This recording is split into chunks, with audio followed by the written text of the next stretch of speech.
খুব গুরুত্বপূর্ণ, কিন্তু এই অর্থ সম্পদই আপনার আমার জন্য আবার মৃত্যু ডেকে আনবে।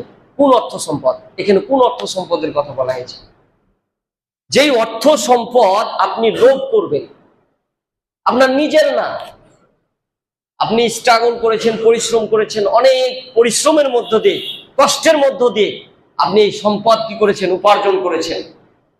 এই সম্পদ আপনার ওয়াচম্যান হিসেবে কাজ করবে, আপনাকে পাহারা দেবে, আপনার চিকিৎসা করে আপনার জীবনকে উন্নত করবে, আপনার উন্নত পর্যায়ে আপনাকে পৌঁছিয়ে দেবে।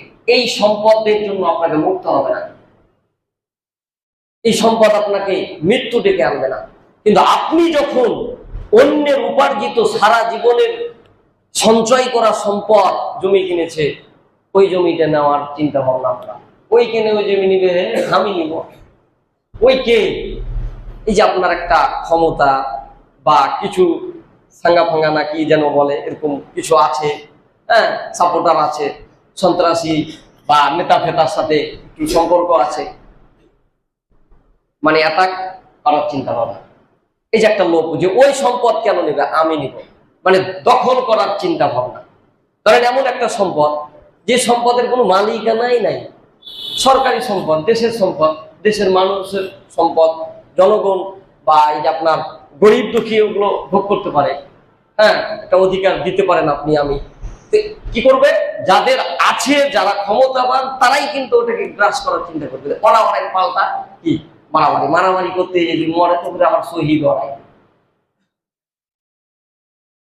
শহীদুর রহমান শহীদ, পালামারাই শহীদের টাইটেল দিয়ে দিলে, কিন্তু আসলে কি এটা শহীদ বলেন তো?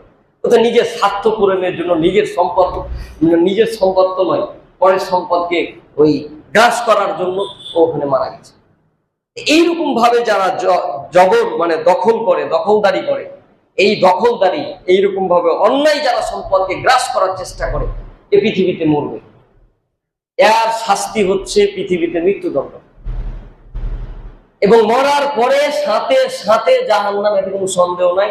আপনি সহিহ বুখারী, মুসলিম শরীফের 2888 নম্বর হাদিস খুলুন, যে কোনো মুসলিম যখন কোনো সম্পদ বা কোনো কিছু অর্জনের লক্ষ্যে, হ্যাঁ, অন্যায় ভাবে গ্রাস করার লক্ষ্যে মুখোমুখি হয়, তালোয়ার নিয়ে বা লাঠিসোঁটা নিয়ে, বিভিন্ন সরঞ্জাম নিয়ে, মানে অস্ত্র শস্ত্র নিয়ে যুদ্ধ করার জন্য যে জিনিসগুলো প্রয়োজন দিয়ে যদি মারা যায়, যে মারা যাবে সেও জাহান্নামে, যে জীবিত আছে সেও জাহান্নামে।